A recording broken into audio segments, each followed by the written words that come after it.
ఒక హైదరాబాద్ జిల్లా పేపర్లో చిన్న ఒక పేపర్లో ఒక మూలకు 4 లైన్లు వేసేటటువంటి పరిస్థితి అంటే మీడియాలో అదే. ఎందుకంటే ప్రాధాన్యతను చూస్తున్నటువంటి పరిస్థితి లేదు. వాస్తవంగా ఏంటి, ఇంతకుముందు పెద్దలు మాట్లాడినట్టుగా కార్మిక వర్గం శ్రమశక్తితోటి ఈ సమాజం ఇంత అభివృద్ధి అయ్యింది. ఆటైనా పాటైనా సమాజం ముందుకెళ్ళాలంటే ఏ ఉత్పత్తి తీసుకున్నా కానీ కార్మికుని యొక్క శ్రమ లేని సమాజ అభివృద్ధి లేదు. కానీ వాస్తవంగా శ్రమ చేసే కార్మికుని కానీ శ్రమను కానీ శ్రమకు సంబంధించినటువంటి అంశాన్ని దూరం పెడుతున్నటువంటి పరిస్థితి ఉంది, చిన్న చూపు చూస్తున్నటువంటి పరిస్థితి ఉంది.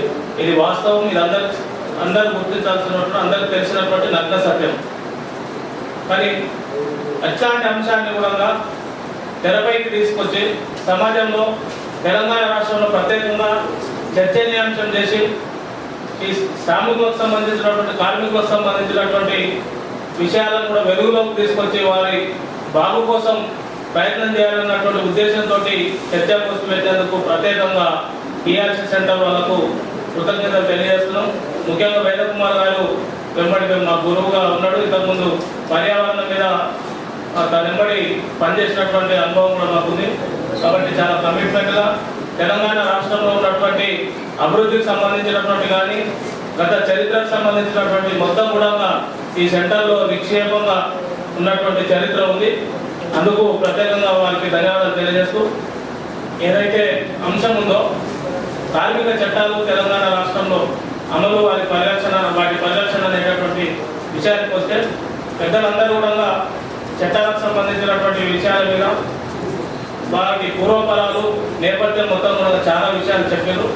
నేను నాకున్నటువంటి టైంలో తక్కువ టైంలోనే కొద్ది అనుభవంతో అయినా ప్రభుత్వం ప్రధానంగా తెలంగాణ రాష్ట్రానికి ప్రభుత్వం తెలంగాణ రాష్ట్రంలో అధికారంలోకి వచ్చిన తర్వాత కార్మికుల పక్షాన ఉందా, కార్మికుల నిర్లక్ష్యం చేస్తూ యాజమాన్యాల పక్షాన ఉందా అనేటటువంటి విషయాన్ని మాత్రమే కొన్ని ఈ 11 నెలల్లో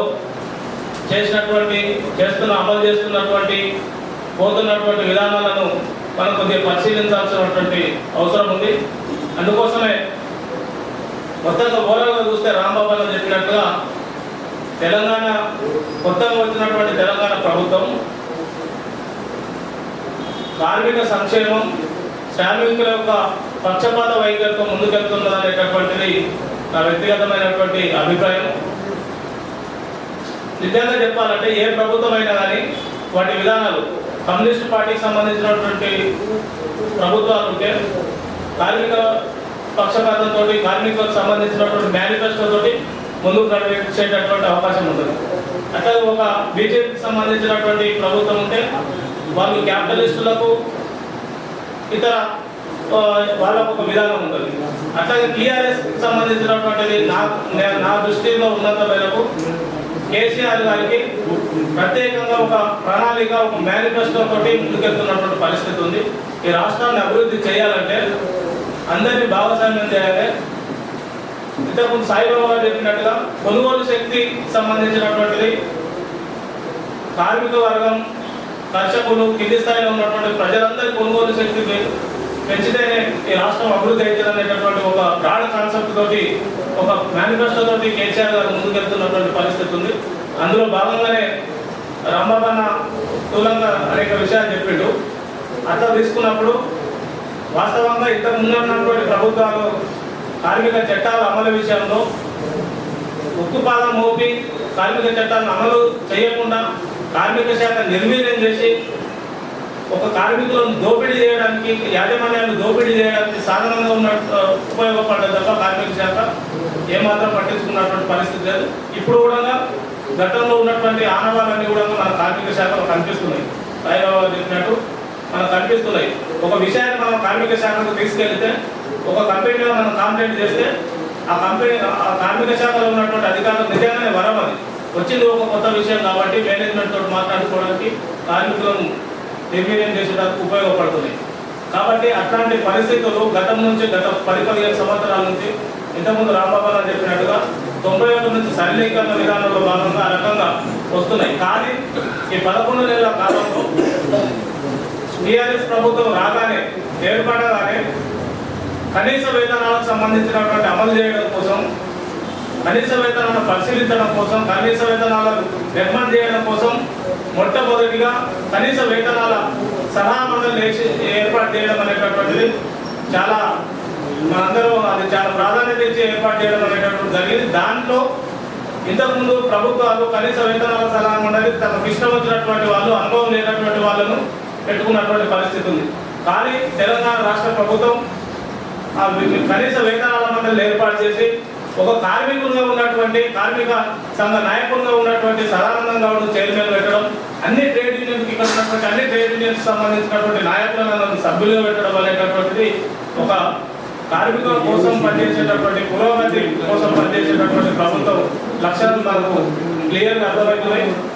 అట్లాగే సాయిబాబా గారు ఇంతకుముందు చెప్పినట్టుగా అనేక విషయాలు, అనేక అంశాల మీద కూడా సమస్యలు పరిష్కరించుకోవడం కోసం కార్మిక శాఖ ముందుకెళ్తున్నటువంటి పరిస్థితి ఉంది. ఈరోజు బీడీ కార్మికులకు సంబంధించినటువంటిది పెన్షన్ ఏదైతే 1000 రూపాయలు ఇవ్వడం అనేటటువంటిది కూడా మనం అందరం స్వాగతించాల్సినటువంటి విషయమే. అంటే ఇంతకుముందు ఉన్నటువంటి అది ఏదైతే మేనేజ్మెంట్ చేసినటువంటి కేసు ఏదైతే ఉందో అబేన్స్లో పెట్టింది, మినిమం వేజ్ మీద ఏదైతే ఉందో అది కూడా పరిశీలన ఉంది. అది మొన్ననే మేము అందరం కనీస వేతనాల సలహా మండలి సమావేశం జరిగినప్పుడు భూపాల్ గారు అందరూ మేము మన కార్మిక శాఖ మంత్రిని అడగడం జరిగింది.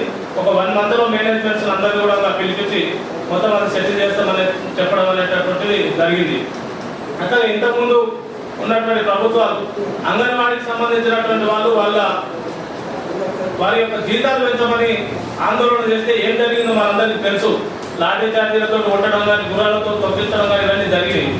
కానీ అడగకముందే తెలంగాణ రాష్ట్ర ప్రభుత్వం వాళ్ళకి ఎంత కేంద్ర ప్రభుత్వం నిధుల్లో కోత విధించడం అనేటటువంటిది జరిగింది. దాన్ని కూడా భారం మోస్తూ మన రాష్ట్ర ప్రభుత్వం అడగకముందే అంగన్వాడీలకు జీతాలు ఇచ్చినటువంటి కూడా మనందరికీ తెలిసినటువంటి విషయమే. అంతేకాదు కాంట్రాక్ట్ వ్యవస్థకు సంబంధించినటువంటి చాలా దుర్భరమైనటువంటి పరిస్థితులు కాంట్రాక్ట్ వర్కర్స్ ఎదుర్కొంటున్న సంగతి మనకు తెలుసు. మెడికల్ రంగంలో పనిచేస్తున్నటువంటి కాంట్రాక్ట్ వర్కర్స్కి ఏనాడు కూడా కాంట్రాక్ట్ వ్యవస్థ ఏర్పాటు అయిన నుంచి ఏనాడు కూడా 1వ తారీఖు వాళ్ళకు సరైన టైంకు జీతాలు వచ్చినటువంటి పాపాలు పోలేదు. కానీ ఈరోజు తెలంగాణ రాష్ట్ర ప్రభుత్వం ఏర్పాటు అయిన తర్వాత గత నెల క్రితం 1వ తారీఖు బ్యాంకులో జీతాలు పడేటటువంటి సిస్టమ్ తీసుకొచ్చి దానికి జీవో కూడా తీసుకురావడం అనేటటువంటి జరిగింది. ఆ రకంగా ఒకటి అనేది కాదు, ఆటో రంగానికి సంబంధించినటువంటి ఆటో వృత్తి పైన ఆధారపడి ఈ హైదరాబాద్ చుట్టుపక్కల ఉన్నటువంటి నిరుద్యోగులు ఉద్యోగాలు లేక డిగ్రీ పీజీ చేసినటువంటి వాళ్ళు కూడా హైదరాబాద్ వచ్చి ఆటో రంగం మీద వృత్తి చేసుకుంటున్నటువంటి పరిస్థితి ఉంది. వాళ్ళందరికీ ట్యాక్స్ మినహాయింపు చేయడం అనేటటువంటి జరిగింది. ఇవన్నీ కూడా ప్రభుత్వం కార్మిక పక్షపాతంగా నడుస్తున్న వాటికి నిదర్శనం.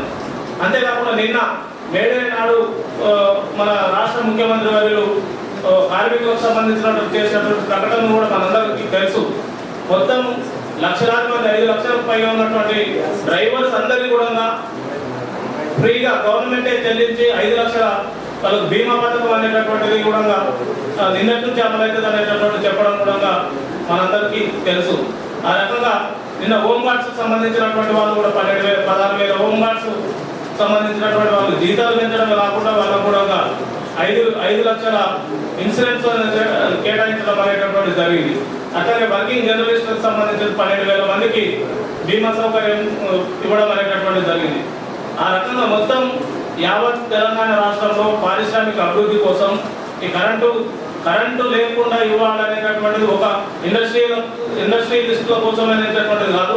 మొత్తం కార్మికులు బాగుండాలి, ప్రజలు బాగుండాలి, రాష్ట్రం అభివృద్ధి కావాలనేటటువంటి దృఢ సంకల్పంతో ప్రభుత్వం ముందుకెళ్తుందనేటటువంటిది మనందరం గుర్తించాల్సినటువంటి అవసరం ఉంది. ఆ రకంగా ప్రభుత్వం కార్మిక పక్షపాత ప్రభుత్వంగా ముందుకెళ్తుంది. ఒకవేళ లోపాలు ఉన్నటువంటి అన్నింటినీ కూడా ఎక్కడైతే లోపాలు ఉంటాయో చట్టాలు అమలు కానటువంటి పరిస్థితుల్లో ఖచ్చితంగా కార్మిక సంఘాలుగా మనం ఐక్యంగా ఉండాలి. కార్మిక సంఘాలన్నీ కూడా వాస్తవంగా నిర్వీర్యమైపోతున్నటువంటి పరిస్థితి ఉన్నాయి. ఏళ్ళ మీద లెక్క పెట్టుకునే 4-5 కార్మిక సంఘాలు కాకుండా ఇండివిజువల్గా వ్యక్తుల వారీగా కార్మిక సంఘాలు, తర్వాత పార్టీల వారీగా కాకుండా వ్యక్తుల వారీగా చాలా 100 కార్మిక సంఘాలు అవుతున్నటువంటి పరిస్థితి ఉంది. ఈ ప్రస్తుత పరిస్థితుల్లో కార్మిక సంఘాలన్నింటినీ కూడా ఐక్యంగా ముందుకు నడిపించాల్సినటువంటి అవసరం ఎంతైనా ఉంది. అది గత 4-5 సంవత్సరాల క్రితం నుంచే ఒక ఐక్య ఉద్యమాలకు నాంది పలికినటువంటి ఘనత మన సంజీవ్ రెడ్డి గారికి ఉన్నదనేటటువంటిది మనందరం ఒప్పుకోక తప్పదు. అది రాష్ట్రంలో కూడా ఒరవడి కొనసాగుతున్నది. టీఆర్ఎస్ కి సంబంధించినటువంటి ట్రేడ్ యూనియన్స్ కూడా ఐక్య ఉద్యమాలలో ట్రేడ్ యూనియన్స్ లో భాగస్వాములై పనిచేస్తున్నాం. ఖచ్చితంగా కార్మిక హక్కుల కోసం, కార్మిక చట్టాల అమలు కోసం కార్మికులందరూ కలిసి ప్రభుత్వానికి సలహాలు ఇచ్చి అమలు చేసుకోవడం కోసం ప్రయత్నం చేద్దాం. అట్లా కూడా కాకపోతే చర్చల ద్వారా కార్మిక ఉద్యమాల ద్వారా కూడా పరిష్కరించుకోవడానికి ప్రయత్నం చేస్తామని చెప్పేసి తెలియజేస్తూ నాకు ఈ అవకాశం ఇచ్చినందుకు ధన్యవాదాలు.